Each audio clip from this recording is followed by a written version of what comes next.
salah satu keistimewaan Ramadan adalah karena di dalamnya terdapat satu malam yang mempunyai bobot khairun min alfi syahrin.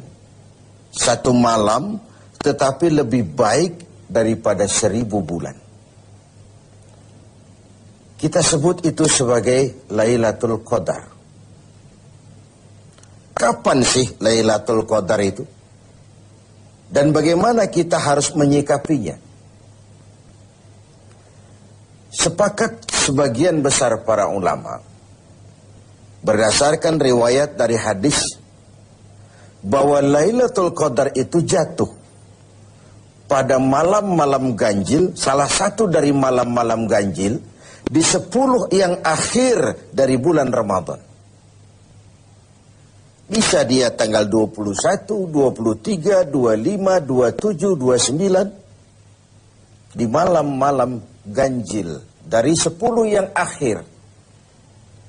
Inilah rahasia kenapa baginda Rasul kalau sudah masuk 10 yang akhir dari Ramadan, hamparkan, sing-singkan lengan baju, hamparkan sajadah, dan lebih banyak di masjid ketimbang di rumah.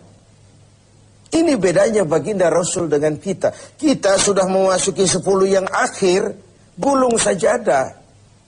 Tengok 10 yang akhir, barisan tarawih di masjid mulai mengalami kemajuan.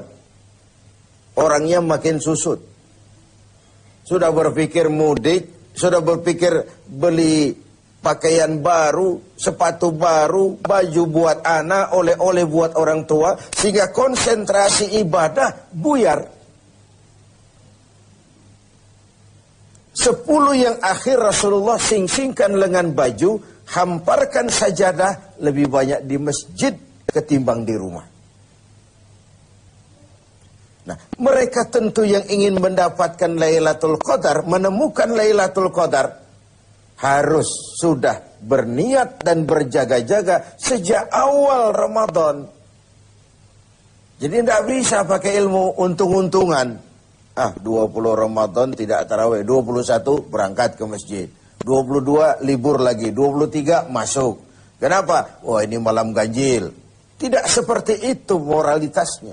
Dia berjaga-jaga sejak awal Ramadan untuk mendapatkan Lailatul Qadar itu. Bagaimana kita harus menyikapi Lailatul Qadar ini? Tentu kita harus melihatnya dari sisi betapa rahman dan rahimnya Allah itu. Maha kasih, maha penyayang, maha pengampun, maha menerima taubat. Umat-umat terdahulu sebelum kita diberikan umur yang relatif panjang. Nabi Adam 2000 tahun. Nabi Nuh 950 tahun. Rata-rata umatnya ya sekian itu umurnya. Jadi secara hitung dagang, kalau 300 tahun mereka bergelimang dosa, kan masih punya stok 400 tahun untuk bertaubat. Umpama hitung-hitungannya harus begitu. Kita umat Nabi Muhammad ini, umat terakhir ini, diberikan umur yang relatif pendek. Bahkan kalau mencontoh kepada Rasul, 63 tahun beliau wafat meninggalkan kita semua. 63 tahun. Taruhlah kita seperti itu. Kalau 40 tahun kita bergelimang dosa, sisa umur cuma 33 tahun, ditebus dengan taubat seperti itu, kan belum seimbang neracanya. Apa dosa lalu harus tidak terampuni? Apa tidak ada peluang untuk melakukan pemutihan terhadap seluruh kesalahan yang pernah kita lakukan? Dari sisi inilah kita melihat makna Lailatul Qadar. Allah yang maha pengasih, Allah yang maha penyayang, seakan tidak langsung saja bilang, "Hei umat Islam, sekalipun umurmu relatif pendek, kau jangan pesimis, kau jangan skeptis. Sekalipun begitu banyak kesalahan kau lakukan, dosa kau tumpuk, dan umurmu relatif pendek, jangan sedih. Aku berikan kepadamu waktu dan tempat yang punya nilai spesifik. Waktu dan tempat yang punya nilai istimewa. Tugasmu memanfaatkan peluang yang diberikan itu. Itu sebabnya ada penggandaan nilai pahala. Sholat berjamaah pahalanya 27 kali lipat daripada sholat sendiri. Beribadah di hari Jumat mendapat tambahan pahala. Sholat di Masjidil Haram di Mekah 100.000 kali pahalanya ketimbang di masjid-masjid biasa. Itu tidak lalu berarti sudah sholat di sana lalu berhenti lagi sholat di mana-mana karena merasa sudah banyak stok, sudah punya banyak devisa. Bukan itu pengertiannya. Ada ruang dan waktu yang punya nilai istimewa. Kalau kita pandai memanfaatkannya, maka nilai lipat kelipatan dari ibadah kita itu diberikan oleh Allah Subhanahu wa ta'ala.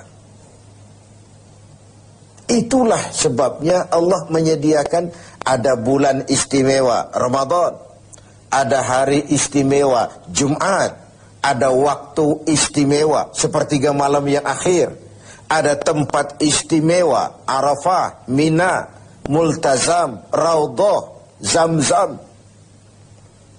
Ada waktu yaitu Lailatul Qadar. Satu malam lebih baik dari 1000 bulan. 1000 bulan itu kan 83 tahun. Dan jarang orang sekarang yang mencapai umur 83 tahun.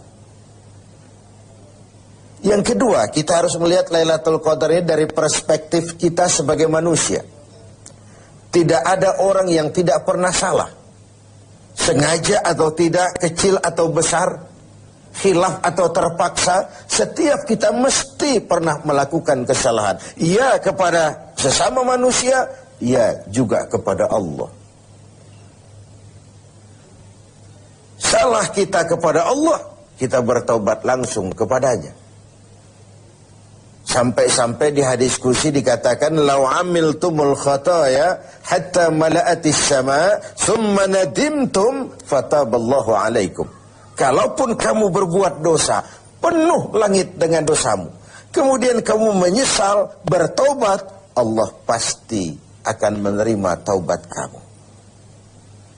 Lalu bagaimana sih taubat yang sebenarnya itu? Kata para ulama, taubat yang sebenarnya itu pertama, meninggalkan perbuatan jahat.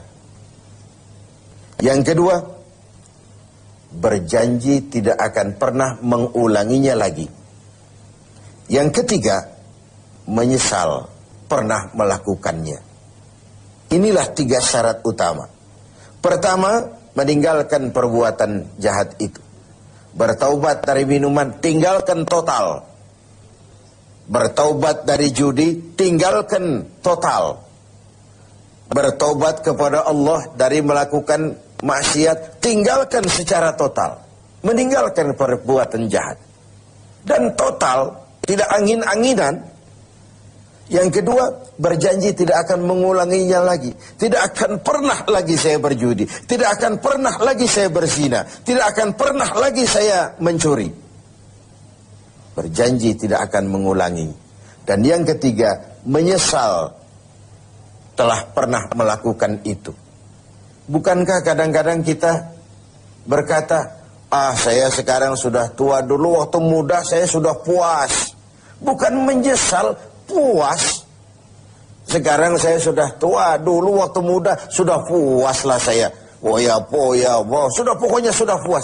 Bukan puas yang diminta. Menyesal, kenapa dahulu begitu? Kenapa telah melakukan itu? Inilah makna taubat yang sebenarnya. Pemirsa TV7 yang berbahagia, orang yang beribadah Ramadan dengan baik, melaksanakan taubat dengan benar, diterima taubatnya, pantas dia keluar dari Ramadan, masuk 1 Syawal, pantas jika ia masuk dalam golongan minal aidin wal faizin. Masuk dalam golongan orang yang kembali. Kembali kemana? Kembali kepada fitrah. Suci, bersih. Seperti bayi baru dilahirkan oleh ibunya. Tidak punya dosa kepada Allah. Lantaran sudah dilebur oleh ibadah dan taubatnya di bulan Ramadan. Wal faizin, dan termasuk ke dalam golongan orang-orang yang beruntung. Tidak dalam artian yang materialistis, tapi dalam artian memperoleh keberkahan dalam hidup dan keberuntungan di dunia, lebih-lebih di akhirat nanti. Inilah Ramadan, di mana kita selalu mencari nilai tambah dari setiap amal yang kita lakukan. Karena umur yang diberikan relatif pendek. Dosa yang kita kerjakan relatif banyak. Kalau neracanya tidak diimbangi dengan upaya mencari nilai tambah tadi, boleh jadi tidak akan ada keseimbangan dalam neraca hitung-hitungan kita di hadapan Allah Subhanahu wa taala. Padahal seimbang saja sudah rugi. Kita ingin masuk dalam fa'amman thaqulat mawazinuhu, orang yang berat timbangan kebaikannya, bukan yang berat timbangan kejahatannya. Adanya nilai keseimbangan ini akan membawa kita kepada keberuntungan di padang mahsyar kelak, di pengadilan Qadhi Rabbul Jalil. Oleh karena itu, dalam setiap langkah di Ramadan, mengisi Ramadan ini, kita tetap berupaya mencari nilai tambah dari suatu amal. Dan amalan itu, bagaimanapun baiknya sudah kita kerjakan, tetap mengacu kepada fa'idha faraghta fansab. Kalau sudah selesai kau kerjakan satu perbuatan, sing-singkan lengan bajumu, bersiaplah untuk tugas berikutnya. Tidak ada puas, tidak ada prestasi puncak. Bagaimanapun baiknya sudah yang kita lakukan, dia hanya awal menuju ke arah yang